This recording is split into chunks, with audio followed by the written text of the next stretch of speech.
पता है कल रफीनिया ने मैच खत्म होने के बाद एम्बापे को क्या बोला? P-Town baby, चल चल के दिखा, चल चल के दिखा। एम्बापे यूं बैठा क्यों है, चल के दिखा, दौड़ के दिखा, भाग के दिखा, एम्बापे यूं करके दिखा। जब सीजन स्टार्ट हुआ, हांसी फ्लिक हमारा कोच बना, सबको लगा ठीक है हांसी फ्लिक इनका कोच आया, बार्सिलोना को धीरे धीरे ठीक कर देगी हांसी फ्लिक, क्योंकि Hansi Flick is a very good coach, he is one of the best coaches in the world right now, सबको पता है।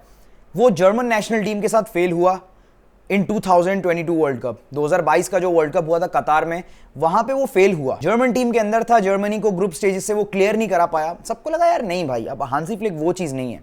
But then the man arrived in Barcelona, सबको लगा ठीक है धीरे धीरे चीजें ठीक होंगी। बट ला लीगा के स्टार्ट से ही बारसा हर एक टीम को पेली जा रही थी, पेलते जा रहे थे भाई। हम जिरोना को 4-0 हमने हराया, लास्ट सीजन जिरोना से एक मैच हम नहीं जीत पाए, इस सीजन 4-0 हमने हराया जिरोना को, 4-0 हराया, सबको लगा ठीक है जिरोना ही तो है भाई, कोई यूरोप की टॉप क्लब थोड़ी है। फिर हमने सेविया को 5-1 हराया, उसके बाद बायर्न म्यूनिख को 4-1 हराया, तब भी कुछ लोगों के दिल में जो है ना बातें थी, हैं ठीक है बायर्न म्यूनिख का मैनेजर कंपनी ही तो है। वर्ल्ड की बेस्ट टीम इस वक्त डिफेंडिंग चैंपियंस ऑफ यूसीएल, उनको हरा दिया भाई, वो भी उनके घर में घुस के, जहां पे कोई भी टीम उनको हरा नहीं पाती। स्टेडियम बंद कर देते प्रेशर कुकर की तरह, प्रेशर कुकर को बंद कर देते, अंदर प्रेशर चल रहा होता है, पूरा क्राउड उनका, सब कुछ उनका। This is Hansi flix Barcelona bro, ये हांसी फ्लिक की बार्सिलोना, ये घर में घुसेगी भी और घर में मारेगी भी, अब किसी के पास बोलने को कुछ नहीं है। और हांसी फ्लिक का इंपैक्ट इस बार्सिलोना की टीम पर कितना हुआ वो सबको दिख रहा है। रियल मैड्रिड को उनके होम पे हरा दिया, उनकी स्ट्रीक भाई तोड़ दी। ये विनिंग रिकॉर्ड आज तक बार्सिलोना के नाम पे है, अभी तक भी 43 games unbeaten in their league. 2017-18 season में हम 43 मैचेस अनबीटन थे, 17-18 या 18-19 सीजन में if I am not wrong. अगर ये मैच वो ड्रॉ भी कर लेते ना तो वो बारसा के रिकॉर्ड को इक्वलाइज कर लेते, बट नहीं भाई, हांसी फ्लिक ने बोला होल्ड माय बियर, मैं नहीं करने दूंगा ये। दूसरी तरफ Carlo Ancelotti is not accepting his mistakes, वो मान ही नहीं रहा, टेन हैग वाली हरकतें करने में लगा। ये भी इसको लगता है कि टेन हैग की जॉब अगर बची हुई तो मेरी भी जॉब बच जाएगी। कार्लो एंसेलोटी ये कह रहे हैं कि कुछ साल पहले जब बार्सिलोना ने 4-0 हमें जीता था, तब भी जो है ना हम ला लीगा भी जीते थे उस सीजन और चैंपियंस लीग भी जीते थे, तो आप अभी कुछ मत बोलो यार, ये टेन हैग वाली हरकतें छोड़ दो भाई। मैनचेस्टर यूनाइटेड के फिलहाल लगे पड़े हैं, उनको कोई दूसरा अच्छा मैनेजर नहीं मिल रहा, इसलिए वो मजबूर हैं टेन हैग को अपने पास रखने के लिए। रियल मैड्रिड के साथ वो केस नहीं है। And to be very honest, मैं जो बातें बोलता हूं वो फैक्ट पे बोलता हूं। प्रीवियस वीडियो में भी मैंने बोला था कि नॉयर का काम अब बायर्न म्यूनिख में खत्म हो चुका है, अब उसको फुटबॉल से रिटायर हो जाना चाहिए, क्योंकि हर चीज की एक एज होती है, हर चीज का एक टाइम होता है। आपका टाइम अब हो गया है, आप रिस्पेक्टिव वे में सीजन के एंड में रिटायरमेंट ले लो। इंटरनेशनल फुटबॉल तो छोड़ दिया उसने, अब क्लब फुटबॉल से भी ले लो ना यार एक रिस्पेक्टिव वे में। Same goes for Carlo Ancelotti, आप रियल मैड्रिड सीजन के एंड में छोड़ दो, इससे पहले रियल मैड्रिड आपको सैक कर दे, क्योंकि एक मैनेजर अपने होम ग्राउंड पे 4 गोल्स खाने के बाद अपने मिस्टेक्स एक्सेप्ट नहीं कर रहा, तो इससे ज्यादा अलार्मिंग सिचुएशन किसी एक क्लब के लिए और कुछ हो नहीं सकती। देखो मैच जब स्टार्ट हुआ, पहला हाफ तो मुझे लिंक ढूंढने में ही निकल गया, वो फेसबुक में जो आता था ना पहले, इस लिंक पर क्लिक कीजिए वरना स्क्रीन ऐसे ही रहेगी, क्रैश हो गया था हर एक ऐप, जिधर जिधर मैच स्ट्रीम हो रहा था ना क्रैश हो गया था भाई। इतनी एक्साइटमेंट थी, इतना हाइप था इस एल क्लासिको का, क्योंकि पिछले 5 साल में ये वाहिद एल क्लासिको है जिसकी सबसे ज्यादा हाइप थी। पिछले 5 साल में किसी भी एल क्लासिको की इतनी ज्यादा हाइप नहीं थी, क्योंकि इस मर्तबा दोनों टीम्स पीक पर हैं भाई। Real Madrid defending champions of UCL जीता है उन्होंने, ला लीगा में वो अनबीटन है, 42 गेम्स अनबीटन, खतरनाक टीम लग रही है उनकी। Barcelona is back, Bayern Munich को लताड़ा है उन्होंने, तबाही मचा रही है बार्सिलोना। तो दोनों टीम के फैंस काफी ज्यादा एक्साइटेड थे, और सिर्फ दोनों टीम्स के फैंस ही नहीं, पूरा फुटबॉलिंग वर्ल्ड एक्साइटेड था इस मैच को देखने के लिए। सर्वर क्रैश हो गए थे भाई। पहला हाफ तो भाई किसी तरह अटक अटक के देखा, तो पहले हाफ में ज्यादा कुछ समझ आया भी नहीं।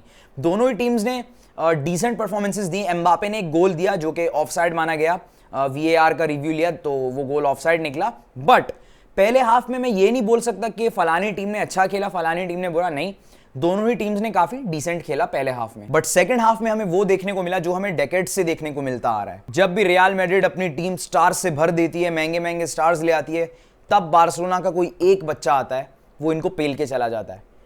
ज़िडान, Roberto Carlos, Ronaldo Nazario, David Beckham, इन सबको खरीद के आई थी Real Madrid, and Ronaldinho was enough for that team. उसके बाद Cristiano Ronaldo, Karim Benzema, Mesut Ozil, Ricardo Kaka और भी कई सारे बड़े नाम थे रियल मैड्रिड में। फिर मेसी की बार्सिलोना आ जाती है। एंड इस बार भी सेम हुआ, Mbappe, Vinicius junior, कामाविंगा, Tchouameni, Federico Valverde, सारे स्टार्स भरे हुए थे भाई रियल मैड्रिड में, और फिर से बार्सिलोना इनको पेल देती है। भाई ये हिस्ट्री अपने आप में रिपीट होती जा रही है। एक और गोल ज्यादा हो जाता ना भाई, मैं पक्का वो पीके का वो जो 5 गोल्स वाला सेलिब्रेशन था ना, वो ऐसे करता है जिस गोल में डेविड वेला 2 गोल्स देता है, शावी देता है 1 गोल, पेड्रो 1 गोल देता है, और एक और गोल पता नहीं कौन देता है, मुझे अभी याद नहीं आ रहा, जो 5-0 हमने जीता था।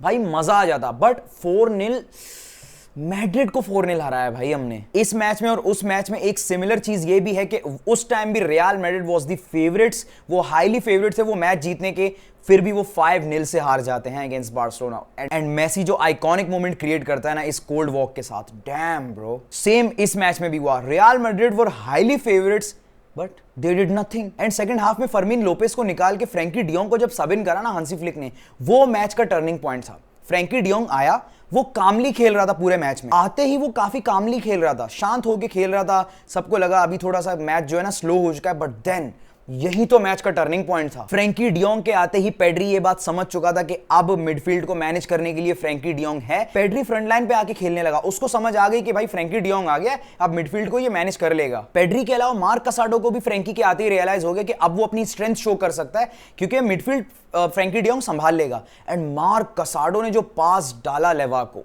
उफ भाई, इस पास के दौरान एडर मिलिटाओ गिर जाता है। And trust me, adder Militão की कोई गलती नहीं थी भाई। कोई भी डिफेंडर होता, जिस तरह उनकी पोजीशन थी ना इस पास के दौरान, कोई भी बंदा इस पास को नहीं रोक सकता था यार। It was one of the best passes I have seen in recent years. अब बार्सिलोना 1-0 लीड कर रही थी। 2 मिनट के बाद बाल्डे एक शानदार क्रॉस डालता है अगेंस्ट लेवा की तरफ, एंड लेवा जो हेडर मारता है, डैम ब्रो। 2-0 हो चुका था एंड लेवा की हैट्रिक हो भी सकती थी यहाँ पे। उसके अगर 2-3 चांसेस मिस ना होते ना, ये 6-0 भी हो सकता था। 2 क्लियर चांसेस उसके मिस हो गए। वो चांसेस अगर वो कन्वर्ट कर देता ना गोल्स में, यकीन करो लूनिन के पास कोई ऑप्शन था ही नहीं। एक तो पोस्ट पे लग के बॉल फिर साइड पे चली जाती है ना, ये जो लेवेंडोस्की ने एक आध चांसेस मिस किए ना, ये अगर हो जाते ना यार 5-0 या 6-0 भी हो सकता था स्कोर लाइन। लेवेंडोस्की ने 2 गोल स्कोर करे, एंड ये वही लेवेंडोस्की था जो शावी के अंडर में काफी डरा डरा सहमा सहमा सा लगता था। हम कहते थे कि यार ये एक 35 इयर्स ओल्ड स्ट्राइकर आया, ये क्या संभालेगा यार इस पोजीशन को। एंड आज उसी बंदे ने रियल मैड्रिड की फाड़ दी। जब उसके पैर में बॉल आती है वो पागल हो जाता है, वो बावला हो जाता है भाई।